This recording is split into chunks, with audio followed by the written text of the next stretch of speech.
over the past 70, 80 years of my exposure to Jewish life, it seems to me that the ways in which our culture has influenced the way in which we live and think has had a severe impact on our well-being. I believe we're much more stressed than we have been, despite the fact that in many ways, when I was growing up, the immigrants that were made up the largest proportion of my father's constituency struggled. They struggled for parnasa and struggled with health issues, but they were healthier. They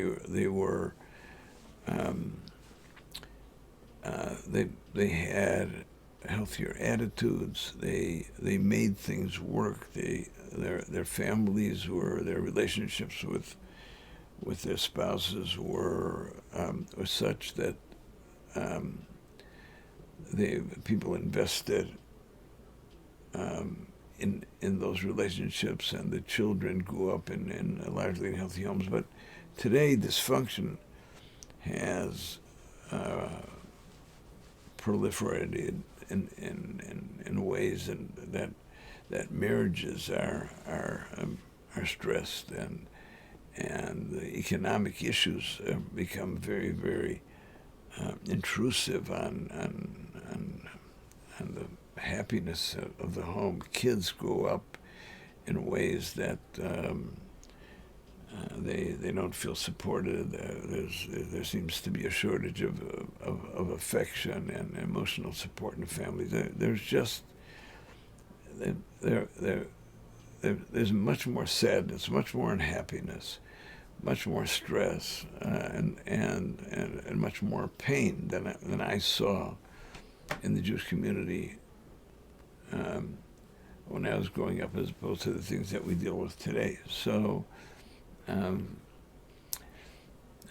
the things that are happening throughout the religious world, regardless of how, so to speak, how frum someone is,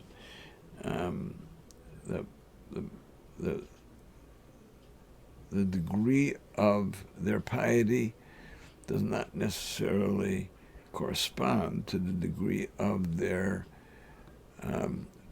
functioning, their well-being, their family felicity. Those things don't necessarily. More often than not, I think that people who live with integrity are doing well, but there's a great deal of unhappiness, and in my humble estimation, I believe that the Jewish community, its marriages, its parenting is in crisis, and I believe that dysfunction has a way of moving almost geometrically through the generations, so that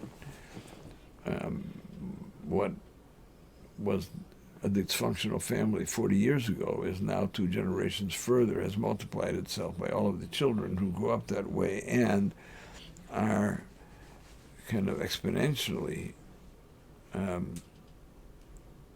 moving that into the next generation. So I think that unless we do something to stop the hemorrhage, we're going to find ourselves in very, very big trouble. I'm convinced that in order for us to be able to live a spiritually rewarding, fulfilling life, that it's absolutely imperative that we are able to have an emotionally stable and rewarding life. That you can't have one without the other. My father was a chassidic Rebbe, and he was a Rebbe to the Milwaukee community for almost a half a century, beginning from 1927. The entire spectrum of Jews in the community, regardless of affiliation, found an open mind and a very intuitive wisdom in him, and there was something very Solomonic about his wisdom, and people consulted him about the entire range of human problems, and growing up in his presence, I saw the kind of support and assistance and inspiration that he gave people when he invited me to become his assistant in Beth Yehuda.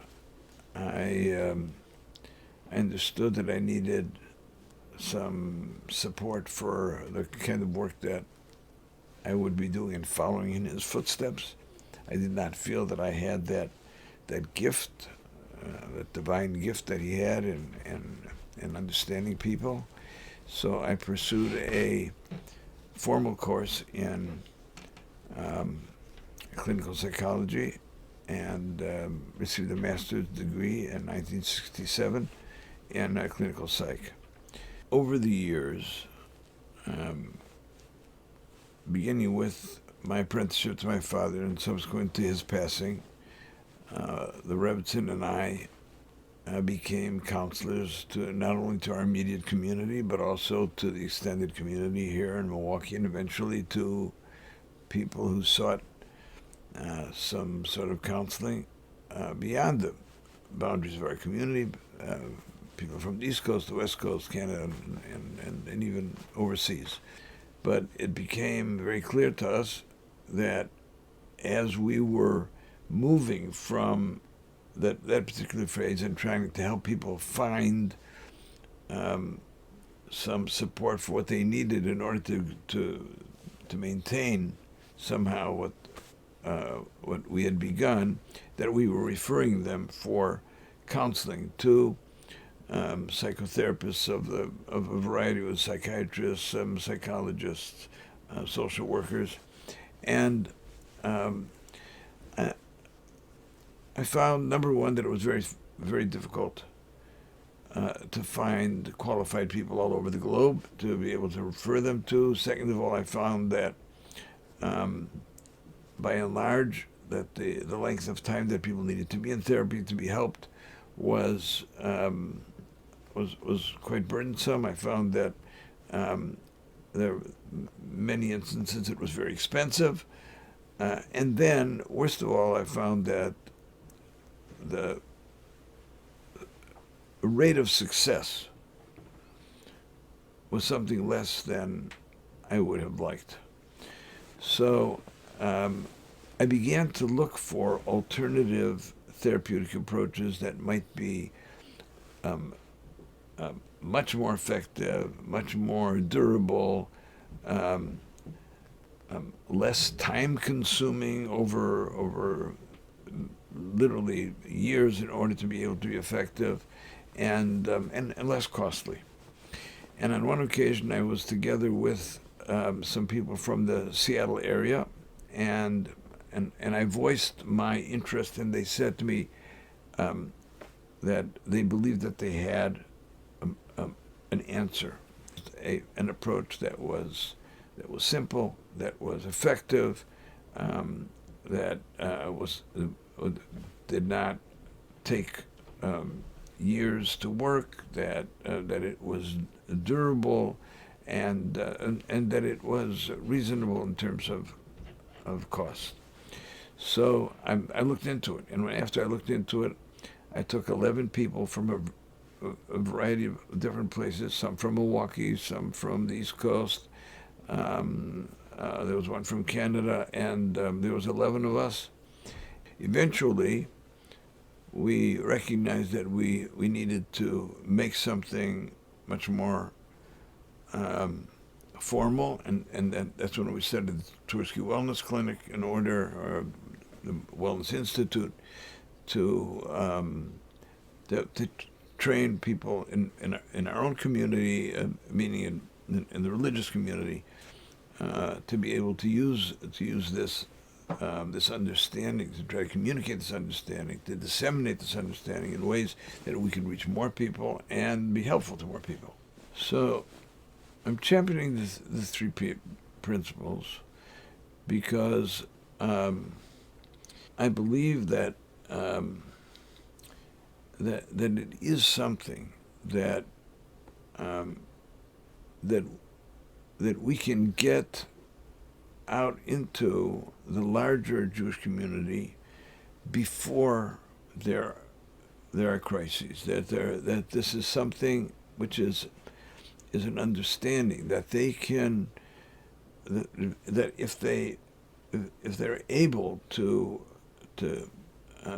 plug into this understanding about the way in which people think and feel and respond, that that people can not only avert problems, but they can live healthier lives. They can live much more inspired lives, and that the likelihood that that they would over time find themselves in situations where they were they somehow intractably